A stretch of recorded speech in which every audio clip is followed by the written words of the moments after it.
السلام علیکم، جہانزیب عباسی ایک نئے پروگرام کے ساتھ حاضر ہے۔ سپریم کورٹ آف پاکستان میں آج 9 مئی کے واقعات کے 2 ملزمان کی پری اریسٹ بیلز یعنی قبل از گرفتاری ضمانت کی درخواستوں کے اوپر سماعت ہوئی۔ جسٹس منصور علی شاہ اور جسٹس عطر من اللہ پر مشتمل 2 رکنی بینچ نے ان 2 درخواستوں کے اوپر سماعت کی۔ اس کیس کا احوال کیا رہا اور اس معاملے کے اوپر عمران خان جو ایک بات کرتے رہے جی کہ اگر کسی کے پاس کوئی ایویڈنس ہے تو وہ CCTV فوٹیج دکھائے ہمیں، تو اس طرح کی ایک آبزرویشن آج جسٹس عطر من اللہ صاحب کی بھی جانب سے دی گئی۔ اس کیس کے اوپر بات کریں گے۔ اور دوسرا معاملہ ہے NA 97 فیصلہ آباد میں ووٹوں کی دوبارہ گنتی کا جو معاملہ ہے۔ اس معاملے پہ پاکستان مسلم لیگ نون کو ریلیف کیوں نہ مل سکا، جسٹس امین الدین خان اور جسٹس نعیم اختر افغان پر مشتمل سپریم کورٹ نے کے 2 رکنی بینچ نے اس کیس کے اوپر سماعت کی، اس پر بھی بات کریں گے۔ تو سب سے پہلے NA 97 فیصل آباد میں دوبارہ گنتی سے متعلق کیس پر سماعت کا آپ کو احوال بتاتے ہیں۔ آج جب اس کیس کی سماعت ہوئی تو جسٹس نعیم اختر افغان نے جو حال ہی میں چیف جسٹس قاضی فائز عیسیٰ کی سربراہی میں ایک بینچ نے فیصلہ دیا تھا، اس فیصلے کا حوالہ دیتے ہوئے جسٹس نعیم اختر افغان نے یہ کہا کہ سپریم کورٹ حالیہ ایک فیصلے میں یہ اصول طے کر چکی ہے، اور اس حوالے سے جو اگر ہم فیصلہ پڑھیں تو اس میں متعدد ماضی کے عدالتی فیصلوں کے بھی حوالہ جات شامل ہیں۔ اس میں سپریم کورٹ نے یہ ہولڈ کیا تھا کہ جب RO کے پاس کوئی ری کاؤنٹنگ کی درخواست آ جائے مقررہ وقت میں، تو پھر اس ریٹرننگ افسر کے اوپر لازم ہے کہ وہ اس درخواست کے اوپر دوبارہ گنتی کروائے۔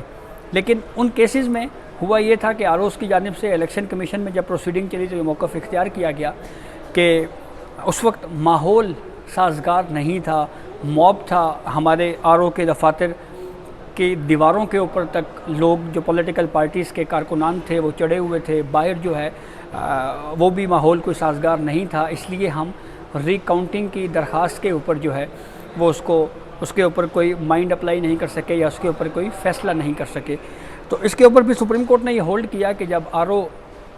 کے پاس کوئی درخواست آ جائے تو اس کو ری کاؤنٹ کرنا جو ہے وہ اس کے لیے لازم ہے۔ اور پھر ایک حد جو پارلیمنٹ نے قانون بنایا تھا کہ یہ اتنے % اگر دونوں امیدواروں کے درمیان جیت کا فرق ہوگا تو ایسی صورتحال میں ری کاؤنٹنگ جو ہے وہ ہو سکتی ہے۔ تو اسی فیصلے کو سامنے رکھتے ہوئے جسٹس نعیم اختر افغان نے کہا کہ آپ اس فیصلے کے اوپر ریلائی کر رہے ہیں، لیکن NA 97 فیصلہ آباد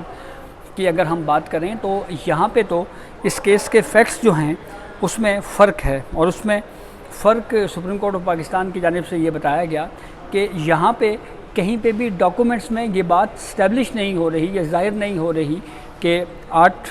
فروری کو عام انتخابات ہوئے تو 9 فروری تک ریٹرننگ افسر کو دوبارہ گنتی کے حوالے سے درخواست دی گئی تھی۔ یہ کہیں پہ ڈاکومنٹ میں کوئی چیز نہیں سامنے آ رہی، اور جب RO الیکشن کمیشن کے سامنے پیش ہوا تو اس نے کہا کہ یہ جو ری کاؤنٹنگ کی درخواست ہے یہ بیسیکلی آفٹر تھاٹ ہے، یعنی بعد میں کوئی بات ذہن میں آئی تو اس کے منصوبے کے تحت آپ کوئی ری کاؤنٹنگ کے لیے درخواست دیں۔ تو اسی معاملے کو بنیاد بنایا سپریم کورٹ کے ان 2 ججز نے، اور یہ کہا کہ یہ کیس اس فیصلے جو سپریم کورٹ نے طے کیا ہوا ہے ایک اصول، اس سے اس کیس کے فیکٹس مختلف ہیں، اور اس بنیاد پر سپریم کورٹ نے نون لیگ کے علی گھور بلوچ کی اپیل جو ہے وہ خارج کر دی، اور جسٹس امین الدین خان اور جسٹس نعیم اختر افغان پر مشتمل 2 رکنی بینچ نے جب یہ کیس چل رہا تھا تو اس دوران DG لاء محمد ارشد کورٹ میں موجود تھے، ان کو روسٹم پر بلایا، اور پھر جسٹس امین الدین خان نے یہ سوال پوچھا کہ آپ بتائیں الیکشن کمیشن کا ریکارڈ کیا کہتا ہے، آپ کا ریکارڈ کیا ہے اس بارے میں۔ تو اس کے اوپر DG لاء الیکشن کمیشن محمد ارشد نے بتایا کہ ہمارے ریکارڈ کے مطابق 9 فروری کو دوبارہ گنتی کی درخواست جو ہے وہ نہیں آئی تھی۔ تو جب یہ اسٹیٹمنٹ بھی الیکشن کمیشن کی جانب سے ایک آفیشیل کی جانب سے اسٹیٹمنٹ جب دی گئی تو پھر اسی معاملے کے اوپر جو کورٹ کی آبزرویشن تھی کہ ریکارڈ سے ظاہر نہیں ہو رہا کہ بروقت دوبارہ گنتی کی RO کو درخواست دی گئی، تو اس بنیاد کے اوپر پھر سپریم کورٹ آف پاکستان نے اس درخواست کو خارج کر دیا۔ اب اس کی ڈیٹیل ریزننگ جب کورٹ آرڈر لکھے گی تو اس میں مزید چیزیں جو ہیں وہ واضح ہوں گی انشاءاللہ، وہ بھی اب تک تفصیل اس کی پہنچائیں گے۔ اب آتے ہیں 9 مئی کے معاملے کے اوپر جو 2 کیسز تھے وہ کیا تھے۔ اچھا، ایک تو اس میں 9 مئی کے معاملے کے اوپر فیصلہ آباد میں جب عمران خان کی گرفتاری ہوئی، اس کے بعد جو پرتشدد واقعات یا احتجاج کیا گیا پورے ملک میں، تو فیصل آباد میں جو پرتشدد احتجاج ہوا، اس معاملے پہ رکن صوبائی اسمبلی لطیف نظر کی ضمانت قبل از گرفتاری کی درخواست کے اوپر سماعت ہوئی، جسٹس منصور علی شاہ اور جسٹس اطہر من اللہ پر مشتمل 2 رکنی بینچ نے سماعت کی۔ جب سماعت کا آغاز ہوا تو ایک معاون وکیل پیش ہوئے اور انہوں نے کہا جی کہ ہمارے وکیل ملک محمد اکرم جو ہیں وہ اچانک بیمار ہو گئے ہیں،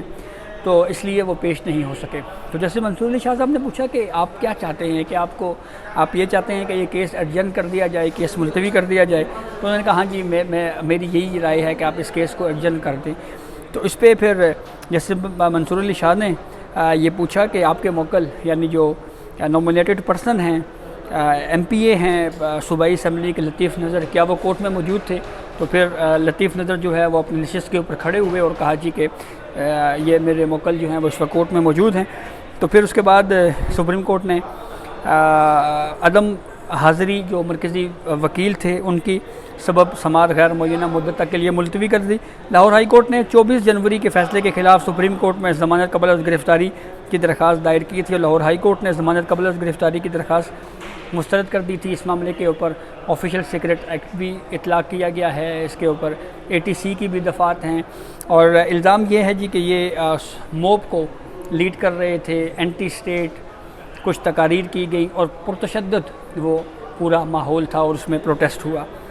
دوسرا اس میں ایک دلچسپ بات یہ ہے کہ ابھی پری اریسٹ بیل کی درخواست کو سپریم کورٹ نے یہ طے کرنا ہے کہ یہ قابل سماعت ہے یا نہیں ہے، اور پھر اس کے بعد جو ہے یہ پروسیڈنگ آگے چلے گی۔ دیکھنا یہ ہے کہ نیکسٹ ہیئرنگ پہ یہی بینچ ہوتا ہے یا کوئی اور بینچ اس کیس کو سنتا ہے۔ دوسرا، لاہور میں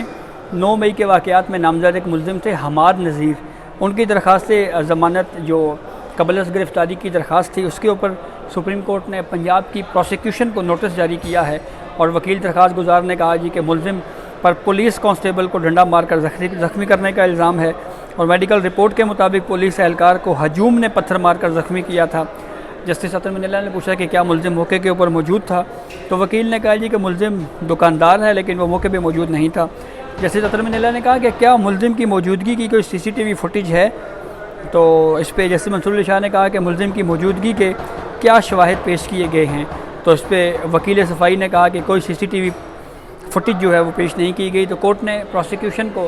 جو ہے وہ نوٹس جاری کرتے ہوئے سماعت غیر معینہ مدت تک کے لیے ملتوی کر دی ہے۔ سپریم کورٹ نے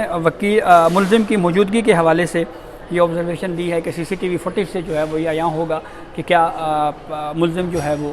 یہاں پہ موجود تھا یا نہیں تھا۔ لیکن ایک چیز جس کے اوپر میں یہ کمنٹ ضرور کرنا چاہوں گا کہ جب اس میں بھی کوئی دو رائے نہیں ہے کہ مختلف عدالتی فیصلوں میں